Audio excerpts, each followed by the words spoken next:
different parts of the report. We're going to just give you the pertinent part of the report that was read by the student. I just want to let everyone know that this next portion of my update is a little bit longer than usual, but it addresses very important issues that have been surfacing more at Columbia High School and throughout the country. So with that being said, on November the 25th, students led a walkout protest in the hallways and then in the front of Columbia to protest the grand jury decision made in the Ferguson, Missouri case following the shooting of Michael Brown. The protest was peaceful, powerful, and called for action, not only to bring justice to those who are treated unequally every day, but to call for change starting in our school district. On December the 4th, students held a die-in protest led by Sophia Petrus Goin and Mia Goldstein to protest both the Eric Garner and Michael Brown decisions and to call attention to the many black men who have been killed due to gun violence in our country. We laid on the ground for 4.5 minutes. Hundreds of students were there and participated, including students from Watchung Hills High School who happened to be participating in a program at Columbia High School that day. I have to take a moment to say thank you to our phenomenal principal, the entire CHS administration, Mr. Memoli, and of course, our awesome student, especially leaders of the protest, Mia and Sophia, who helped make this happen. I am proud to say that following these protests, the conversation with students about how to move forward in our school community did not stop. After meeting with administrators, CHS students led 3 powerful forums last Thursday, and we're going to also get you that. And being there for nearly 2 full forums, I must share some information that came out of these events.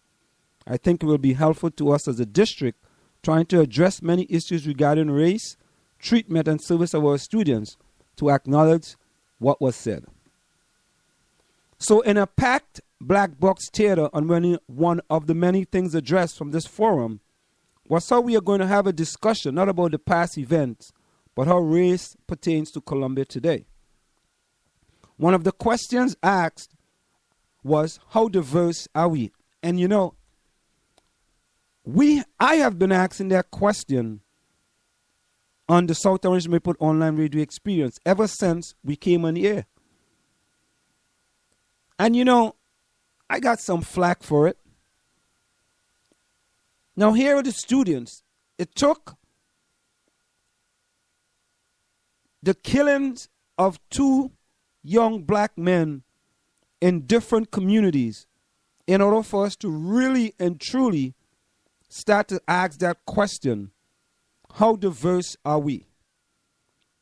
Are we an inclusive community?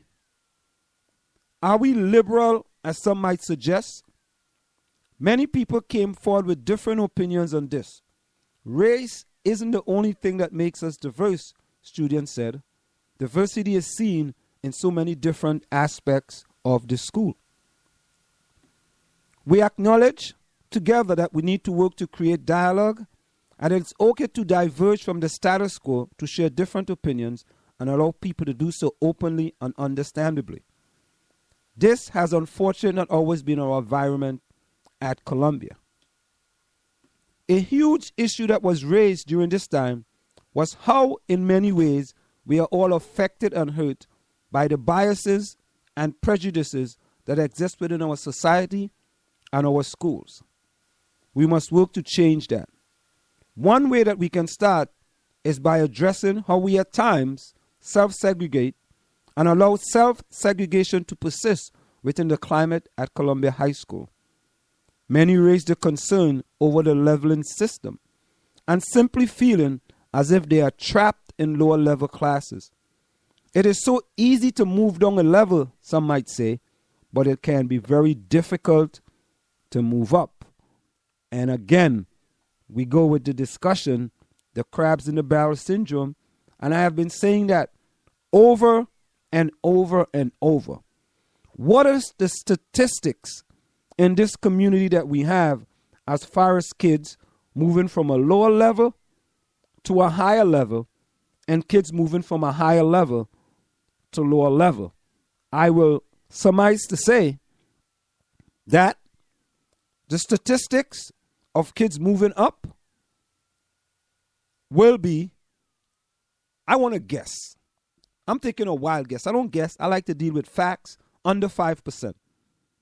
And kids moving down to close to 0%. So here are the kids saying, it's so easy to move down a level, some might say, but it can be very difficult to move up. If we are to have levels, if we are to have AP classes, and every student in Columbia, our middle school, and even our elementary school must be made to feel encouraged, and they can and should strive to meet expectations. I am here to report to our board that students are recognizing these issues and want them to be addressed.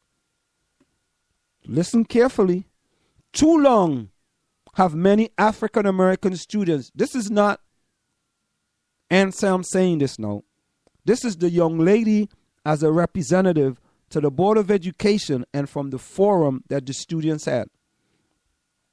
And I have been echoing these sentiments for a long time. Too long have many African American students been made to feel that they have to work twice as hard to get the same result as some of their peers. I am hoping that moving forward we can address this as well. Leveling should not be about trapping a student in a place that they don't want to be in. It should be about helping them rise to the highest place that they can reach to have academic achievement. This is not what our system reflects and supports right now. One of the most important things acknowledged during this forum is how some feel that we are like two different schools, whether we are looking in at the cafeteria, football games, classroom, there are some major disparities. The last two things I want to address are two other very powerful points that came out of the forum. One might have seemed obvious, and yet it's very important to acknowledge. Students are saying that we cannot as a community continue to make generalization and judgment about people, their families, their homes, and their ability to achieve based on race and the color of their skin. They feel these generalizations are being made one way or another, and this must be pointed out and stopped. The conversation about race needs to be happening earlier than in high school. Let's address how we are talking about race in the middle school and elementary school. Let's encourage the conversation, not condemn it. In closing, I am asking our board to move forward, whether it is with a consultant, talking with teachers and administrators, or discussing these issues, to think about what our students have said. Think about how the problem still exists, and we must move quickly to address them. A year should not have to go by for changes to happen. Students want to see changes now. Thank you. And these sentiments have been echoed over and over and over in these two communities. But sometimes we just don't want to address these serious issues. We want to look the other way sometimes because we feel that by addressing these issues, somehow something bad is going to happen.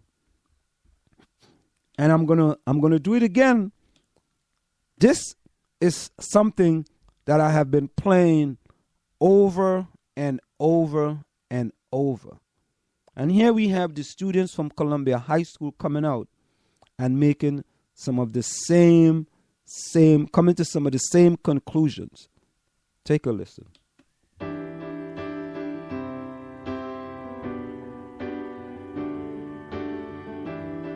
That one day, this nation will rise up and live out the true meaning of its creed.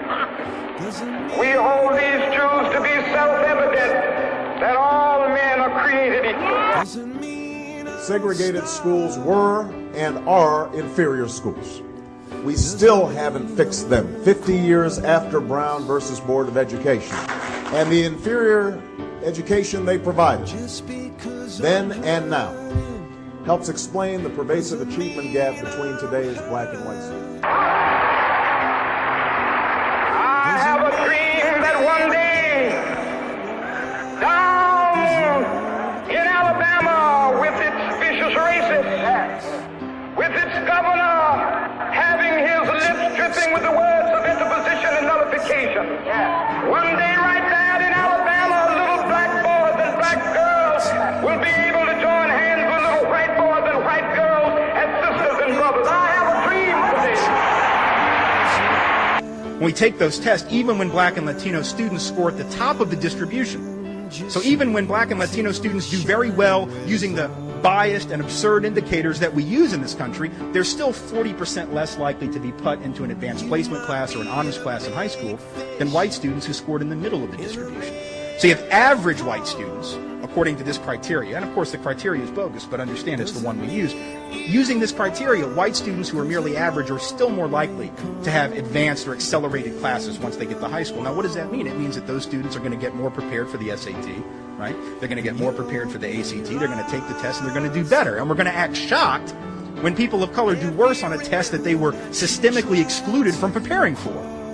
As if that is a surprise. I mean, black and Latino students of whatever socioeconomic status, 2.5 times more likely than whites to be put into remedial classes, where they're not going to receive the same instruction, they're not going to have the same coursework, they're not going to be challenged in the same way, right? And so we then act surprised when in 11th grade they take the SAT, the ACT, they don't do as well, and then our society says, well, now you're not capable of going on to college, or at least not that college, because you're not as smart as somebody else over here. The fact that the structure of the educational system guaranteed that you would not do as well, virtually assured it, is something we don't want to talk about. But that's the systemic issue.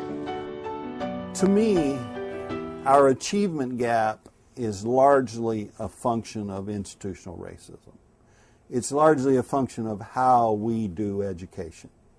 The overassignment of students of color to special education, that's institutional racism. It's built into the system.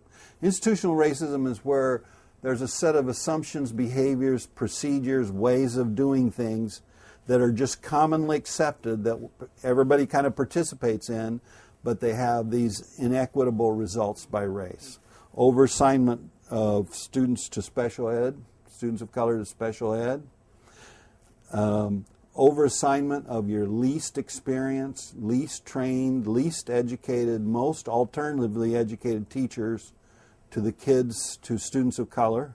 If you look at a district that's very racially diverse and has middle class, lower class, all of your most experienced, most educated, best teachers will be in the middle class white schools, and the greater percentage of your least experienced new teachers, particularly brand new teachers, least educated, most alternatively certified, will be in your low income schools, particularly students of color. And that's national, and it's accepted. That's institutional racism. Overassignment of kids of color to buildings that are the worst buildings, have the worst supplies, have the worst equipment or the least equipment. Underassignment of kids of color to gifted class. All the experts say gifted is equally distributed across all populations. So if I go into a gifted class in a diverse school, I ought to see the same proportions of kids in the gifted as I see in the low track. But 90% of the schools you go into, if you go to a low track school in a diverse school, it'll be kids of color, low income, in the low track, and in the high track will be white middle class kids. Or excessive grouping has persisted for a very long time for a number of reasons. One is that I think many teachers just see it as convenient. You know, if you have a group of kids who are not so far apart from each other, they think that it's easier to teach. I think in many cases there's pressure from the parents or advocates of the high-achieving children who are often in favor of having children who are high-achieving be separate from others. But I think that there's kind of a well-meaning belief that instruction should be as targeted to each individual child's needs as possible, And I think many people then take the next step to imagining that the only way to do that is to have children physically separate.